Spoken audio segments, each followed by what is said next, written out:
देखें, आज हम लोग पढ़ेंगे मल्टीपल इफ स्टेटमेंट के बारे में। मल्टीपल इफ स्टेटमेंट को ही लैडर इफ स्टेटमेंट भी कहा जाता है। मल्टीपल इफ स्टेटमेंट को लैडर इफ स्टेटमेंट भी कहा जाता है। मल्टीपल इफ स्टेटमेंट का मतलब यह हो गया कि एक से ज़्यादा इफ स्टेटमेंट हो गए, और एक से ज़्यादा इफ स्टेटमेंट का यूज कब किया जाता है? जब अपने पास एक से ज़्यादा कंडीशन होती है। ठीक है, जैसे इसका पहले सेंटेंस देखेंगे, फिर इस पे एग्जांपल देखेंगे। जैसे आपको पता है इफ होगा तो इसके साथ कंडीशन होगी, और हर एक कंडीशन से कुछ न कुछ स्टेटमेंट्स होंगे। अगर स्टेटमेंट की संख्या एक है तो हमने कल भी आपको बताया था कि उसको कर्ली ब्रेस में लिखने की जरूरत नहीं है। अगर स्टेटमेंट की संख्या एक से ज़्यादा होगी तो उस केस में हम कर्ली ब्रेस की जरूरत पड़ेगी।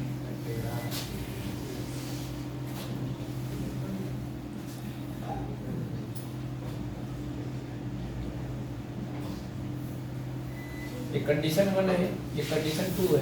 ठीक है, फिर इफ कंडीशन 3 स्टेटमेंट 3। ऐसे ऐसे बहुत सारे कंडीशंस और बहुत सारे स्टेटमेंट हो सकते हैं। पहले हम इसका मतलब समझे। पहला चीज तो हम आपको ये बताएंगे, मल्टीपल इफ का मतलब मोर देन वन इफ, एक से ज़्यादा इफ होंगे। अब बात आती है एक से ज़्यादा इफ की ज़रूरत कब पड़ती है, बात समझिएगा। जैसे यहाँ पे देखिए, एक से ज़्यादा इफ की ज़रूरत तब पड़ेगी जब हमारे पास एक से ज़्यादा कंडीशन होंगे। ठीक है, मल्टीपल इफ की ज़रूरत कब होगी? जब हमारे पास एक से ज़्यादा कंडीशन होंगे, इसके साथ साथ हमारे पास एक से ज़्यादा स्टेटमेंट होंगे। दोनों बातों को ध्यान से समझिएगा।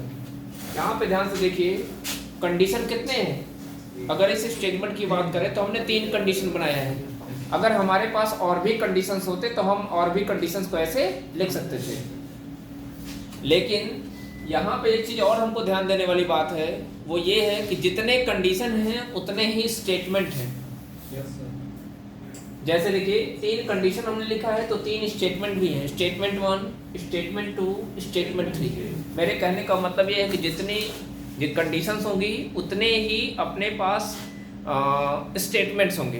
तो उस केस में हम लोग क्या करेंगे? मल्टीपल इफ का इस्तेमाल करेंगे। एक और सिनेरियो मैं आपके सामने रखना चाहता हूँ कि कभी कभी ऐसा होता है कि हमारे पास कंडीशन एक से ज़्यादा होती है लेकिन स्टेटमेंट एक होता है। बात समझिएगा। कभी कभी हमारे पास कुछ ऐसे प्रॉब्लम आएंगे जहाँ पे कंडीशंस की संख्या ज़्यादा होती है लेकिन स्टेटमेंट एक ही होते हैं। उस केस में हम मल्टीपल इफ का इस्तेमाल नहीं करते हैं। जैसे मैं एग्जांपल आपके सामने रखता हूँ। जैसे सुनिए, कोई नंबर बज नंबर है, किसी नंबर को बज नंबर कहा जाएगा। अब कोई नंबर बज नंबर तभी कहा जाएगा जब उसके लिए 2 शर्तों का पालन, 2 में से किसी एक शर्त का पालन होगा। तो आप बताइए, यहाँ पे कंडीशन एक से ज़्यादा आ रही है कि नहीं आ रही है? वो अलग बात है कि दोनों में से कोई एक ट्रू होना चाहिए। जैसे एक तो ये है कि नंबर को यदि नंबर को हमने 10 से डिवाइड कर दिया तो उसका रिमाइंडर किसके बराबर होना चाहिए? ये पहली कंडीशन हो गई।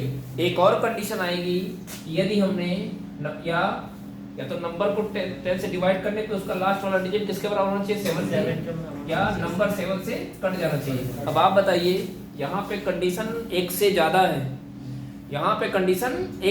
है, लेकिन स्टेटमेंट कितने हैं? बस एक है कि नहीं है? इस केस में हम मल्टीपल इफ का इस्तेमाल नहीं करेंगे, बल्कि जो एक से ज़्यादा कंडीशन है उनको हम कंबाइन करेंगे। इसकी सहायता से, या तो लॉजिकल एंड की सहायता से, या तो लॉजिकल आर की सहायता से। आर का इस्तेमाल कब करेंगे?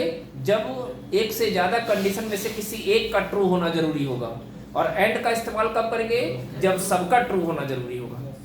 जब सारी कंडीशन सेटिस्फाई करानी होगी तो उस केस में लॉजिकल एंड, और जब सारे कंडीशन में से किसी एक कंडीशन को सेटिस्फाई कराना होगा तो उस समय लॉजिकल आर। और यहाँ पे फिर से इस चीज़ को समझिएगा क्योंकि ये बड़ा कंफ्यूज करता है। ये चीज़ बहुत कंफ्यूज करता है। जैसे आपके दिमाग में तुरंत आएगा ना कि जब एक से ज़्यादा कंडीशन होगी, हम एक आपसे क्या कह रहे हैं, यदि एक से ज़्यादा कंडीशन होगी तो हम मल्टीपल इफ का इस्तेमाल करेंगे।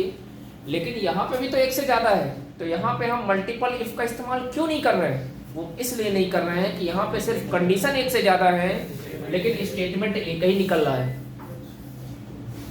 तो हम मल्टीपल इफ का इस्तेमाल कब करेंगे? जब हमारे पास जितने कंडीशंस होंगे उतने ही स्टेटमेंट्स होंगे। यहाँ से कंक्लूजन क्या मिला? यहाँ से कंक्लूजन ये मिलता है कि जितने मल्टीपल इफ या मल्टीपल इफ एल्स इफ, मैं दोनों की बात कर रहा हूँ, इन दोनों स्टेटमेंट का इस्तेमाल हम कब करेंगे? जितनी कंडीशंस होगी उतने ही स्टेटमेंट्स होंगे। और यदि कंडीशन एक से ज़्यादा है, स्टेटमेंट की संख्या सिर्फ एक है, तो उस केस में हम लॉजिकल एंड या लॉजिकल आर का इस्तेमाल करते हुए हम उन कंडीशंस को कंबाइन करके एक साथ एक कंडीशन बना के हम एक सिंगल इफ में रख के हम उसको चेक कर सकते हैं। ये पता है, जो शुरुआत में स्टूडेंट सीखते हैं उनको बहुत दिक्कत होती है कि इफ कब हम मल्टीपल इफ यूज करेंगे, कब इफ के अंदर एंड यूज करेंगे, कब आर यूज करेंगे, ये बहुत परेशान करता है। तो इसका क्लियर कॉन्सेप्ट हमने आपको दे दिया कि जब कंडीशन एक से ज़्यादा होगी, स्टेटमेंट एक होगा बिल्कुल इस तरीके से, तो हम क्या करेंगे? उन सारे कंडीशन को कंबाइन करेंगे। और लॉजिकल ऑपरेटर के डेफिनेशन में हमने आपको लिखवाया हुआ है कि logical operator are used when you want to test more than one condition at a time. अगर आप एक से ज़्यादा कंडीशन को एक ही बार में टेस्ट करना चाहते हो, तो उन सारे कंडीशन को कंबाइन करने के लिए हम लॉजिकल एंड या लॉजिकल आर का इस्तेमाल करते हैं। समझ में आ गया?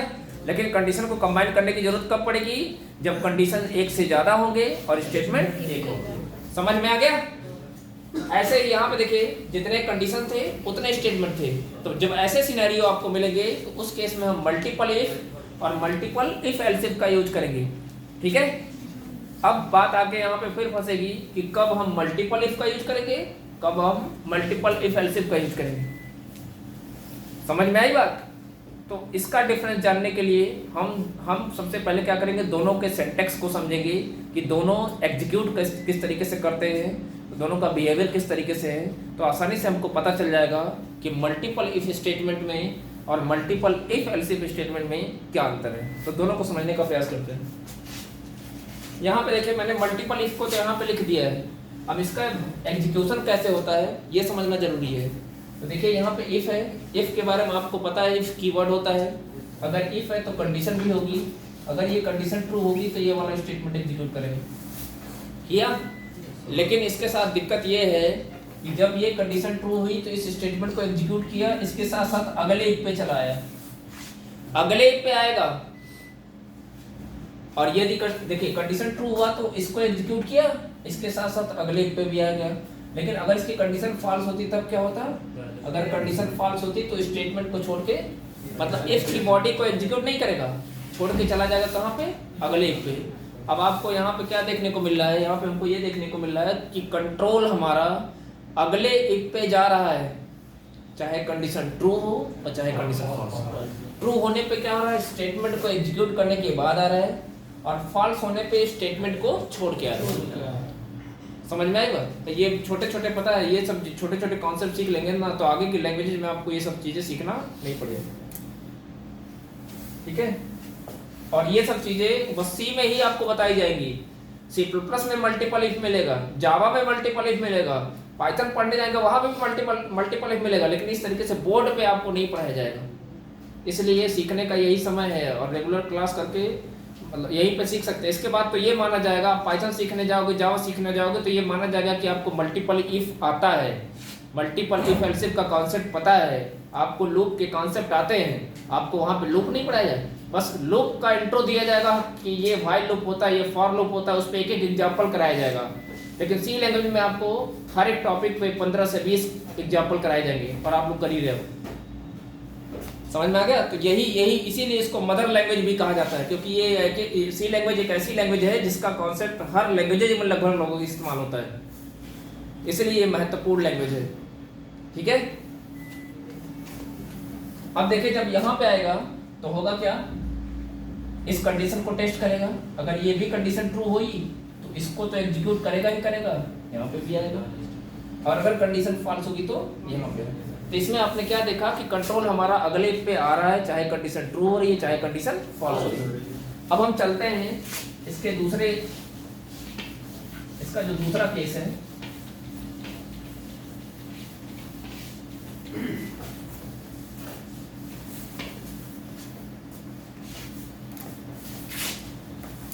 इसका जो दूसरा केस है यहाँ पे आता है। दूसरा केस क्या है? Multiple if else if. इसको लैडर इफ एल्स इफ भी कहा जाता है, ladder if else if statement भी कहा जाता है। ठीक है, इसका सिंटैक्स देखते हैं और दोनों पे आधारित एक एग्जांपल हम देंगे जिसके माध्यम से हम आपको ये समझाने का प्रयास करेंगे दोनों के बीच में अंतर क्या है और दोनों में से कब किस समय किसका इस्तेमाल किया जाएगा। ठीक है, इफ कंडीशन 1, ठीक है, statement 1, else if condition 2, statement 2, else if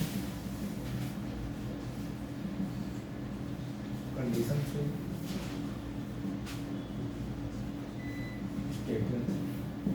ऐसे ऐसे बहुत सारे इफ एल्स इफ हम लोग बना सकते हैं। ठीक है, अब इसमें देखें एक चीज और है कि लास्ट में अगर हम चाहें तो लास्ट में इसमें एक ऑप्शन है कि हम एल्स लगा के स्टेटमेंट को छोड़ सकते हैं।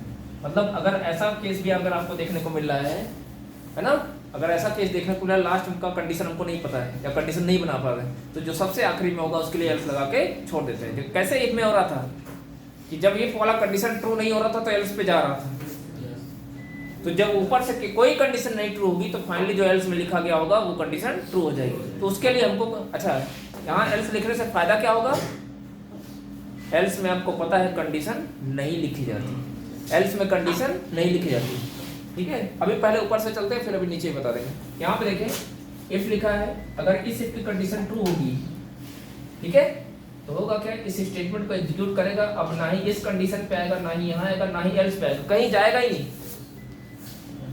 यहाँ पे देखिए, यहाँ पे कंडीशन है, मैंने आपको कहा ना थोड़ी देर पहले एल्स में कंडीशन नहीं दे सकते हैं, तो यहाँ पे कंडीशन कैसे दे रहे हैं? क्योंकि यहाँ एल्स के साथ इफ आ रहा है, यहाँ पे एल्स के साथ इफ आ रहा है, इसलिए हम कंडीशन दे सकते हैं। लेकिन कंडीशन किस में दे रहे हैं? इफ में दे रहे हैं। ध्यान से देखिए कंडीशन किस में दिया गया? इफ में। अब एक चीज और हम लोग लिखते समय ध्यान में रखेंगे कि एल्स और इफ दोनों अलग अलग कीवर्ड है। एल्स अलग कीवर्ड है, इफ अलग कीवर्ड है। तो जब दोनों को लिखा जाएगा चाहे कॉपी में चाहे सिस्टम में, तो स्पेस दे के लिखा जाएगा। अब बात आती है कि जब स्पेस दे के लिखना है तो दोनों को आपकी मर्जी, अगर आपकी इच्छा है तो एक ही लाइन में लिखिए, और अगर आपकी इच्छा है तो आप इस तरीके से अलग अलग लाइनों में भी लिख सकते हैं। एल्स को एक लाइन में और इफ को अगली लाइन में, अगर आप चाहें तो ऐसा भी लिख सकते हैं। समझ में आया? इसीलिए मैंने दोनों फॉर्मेट लिख दिया है, एक ही लाइन में भी लिख के दिखा दिया है और अलग अलग लाइनों में भी हमने लिख के दिखा दिया है। आप दोनों में से जो भी आप यूज करना चाहते हैं, आप दोनों सही है, दोनों का इस्तेमाल कर सकते हैं। मैंने ये कहा कि यदि इस इफ की कंडीशन ट्रू होगी तो ये वाला स्टेटमेंट एग्जीक्यूट करेगा, नीचे कहीं नहीं आएगा। जबकि इसमें क्या हो रहा था, इसकी कंडीशन ट्रू हो रही थी तो यहाँ पे भी आ रहा था, यहाँ पे भी आ रहा था। तो बात होगी नीचे आएगा कब? जब इसकी कंडीशन होगी फॉल्स। अब जब इसकी कंडीशन फॉल्स होगी तब अब इस इफ पे आएगा, तो इस इफ पे आएगा, तो अब इफ पे अगर आ गया तो कंडीशन को टेस्ट करेगा, कंडीशन को टेस्ट करेगा। अगर ये कंडीशन ट्रू होगी तो यहाँ पे तो आएगा, नीचे कहीं नहीं जाएगा। फिर क्या होगा? अब यहाँ पे इस इफ पे कब आएगा? जब इसकी कंडीशन होगी फॉल्स। कंडीशन जब यहाँ पे आया तो फिर कंडीशन को चेक करेगा, अगर कंडीशन ट्रू होगी तो इस स्टेटमेंट को, अगर कोई नहीं ट्रू होगा तो फाइनली कहाँ पे आ जाएगा? समझ में आ गया? तो इस तरीके से हम लोग अब आपको दोनों में अंतर पता चल गया होगा। ठीक है, अब बात आती है कि दोनों में से किसका इस्तेमाल हम कब करेंगे और क्यों करेंगे। समझ में आ गया? तो इस पे इन दोनों का यूज अलग अलग केसेज में किया जाता है। ठीक है,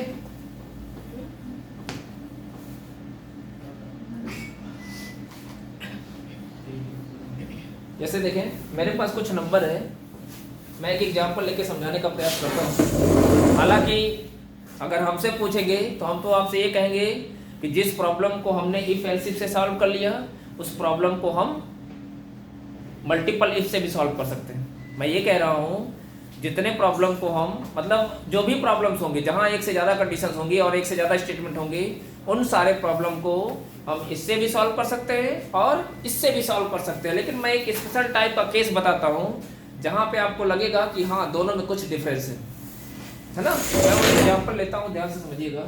क्वेश्चन है, अगर ये कह दिया गया, सुने, अगर वैल्यू 80 से ज़्यादा है, 80 से कोई वैल्यू है जो बड़ी हो या बराबर हो, तो मान लीजिए लिख के आए, चलिए मैं फर्स्ट लिख देता हूँ ऐसे ही, ठीक है, ठीक है।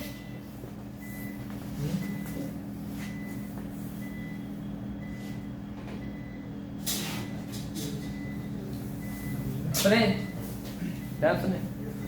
फिर अगर लिख दिया जाए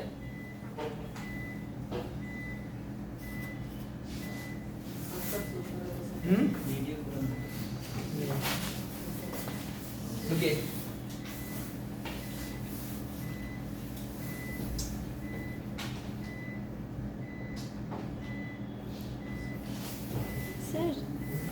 देखें एक क्वेश्चन हमने बनाया है, एक कंडीशन।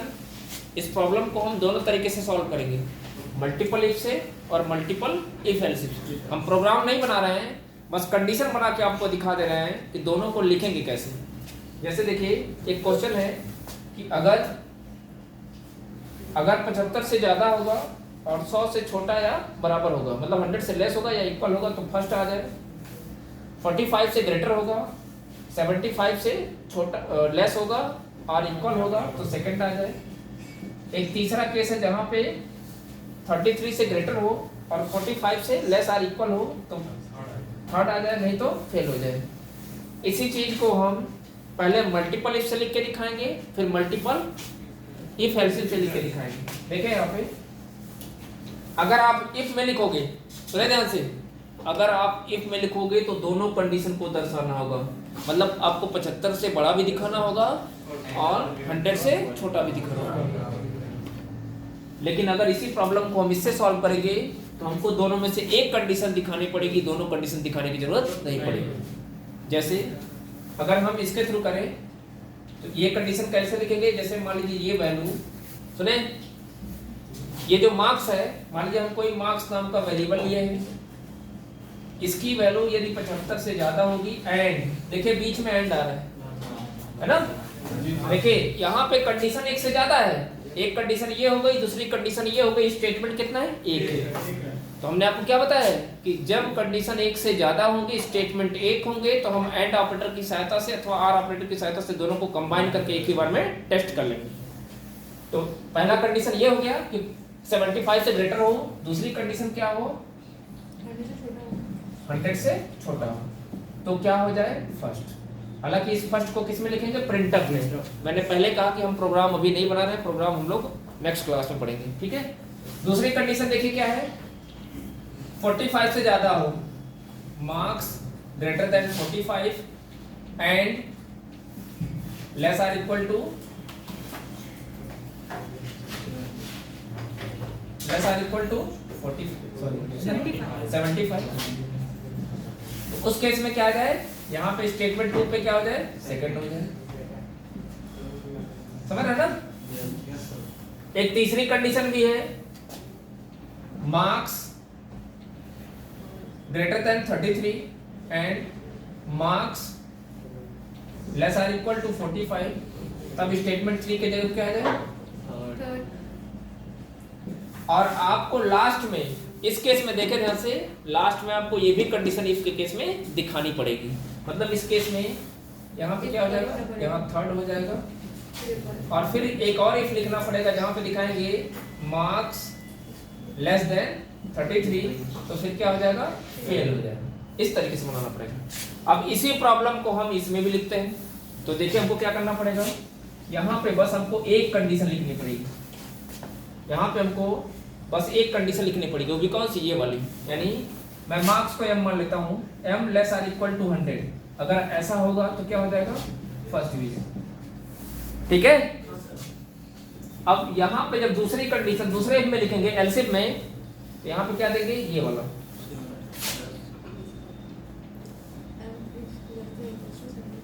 अब यहाँ पे और यहाँ पे क्या हो जाएगा, सेकंड हो जाएगा। अब यहाँ पे जानते हैं फायदा क्या है, इसके केस में हमको दोनों कंडीशन मेंशन करनी पड़ रही है, इसके केस में बस एक लिखना पड़ रहा है। अब देखें यहाँ पे फायदा क्या है, सुने, अगर हमने मार्क्स की वैल्यू मतलब यहाँ पे m की वैल्यू हमने 80 दिया, तो 80 जब यहाँ तो ट्रू होगा तो यहाँ फर्स्ट आ जाएगा। लेकिन हमने आपको क्या बताया कि जब ये कंडीशन ट्रू होगी तो नीचे आता ही नहीं, समझ रहे ना, जब ये कंडीशन ट्रू होगी तो नीचे आएगा नहीं। वैसे अगर यहाँ पे आता तो यहाँ पे देखिए 80 यहाँ पे क्या है 75 से, सॉरी इस पे नहीं होगा, वैसे तो यहाँ कंडीशन फॉल्स रहती ना, लेकिन अगर हम यहाँ पे मान लीजिए हम यहाँ मान ले कितना 60 मान ले, तो 60 के केस में ये कंडीशन ट्रू होती तो फर्स्ट आएगा, लेकिन ये तो गलत हो जाएगा। ग्रेटर देन इक्वल टू 75 आ रहेगा sir, greater than equal to starting ही रहेगा, ग्रेटर देन इक्वल टू 25। देखिए कंडीशन को कुछ इस तरीके से लिखा जाएगा, m अगर बड़ा होगा किसके 75 के तो फर्स्ट डिवीजन, अगर m की वैल्यू बड़ी होगी किसके 45 के तो सेकंड डिवीजन, अगर m की वैल्यू बड़ी होगी किससे 33 से तो यहाँ पे क्या लिख देंगे थर्ड डिवीजन, थर्ड आ जाएगा।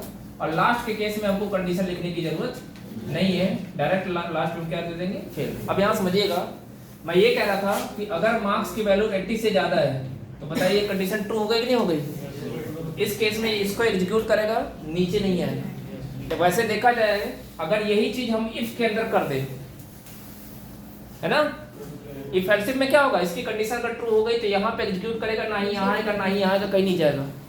लेकिन अगर हम एल्स थोड़ी देर के लिए हटा दें तो ये इफ हो जाएगा ना। इसमें क्या होता है कि अगर ये कंडीशन ट्रू होगी तो इसको तो एग्जीक्यूट करेगा ही करेगा, इसके साथ साथ यहाँ पे भी आता है। तो आप बताइए अगर यहाँ पे भी आएगा तो 80 से 45 से बड़ा होगा कि नहीं हो गया, तो फर्स्ट के साथ साथ सेकंड भी प्रिंट कर देगा।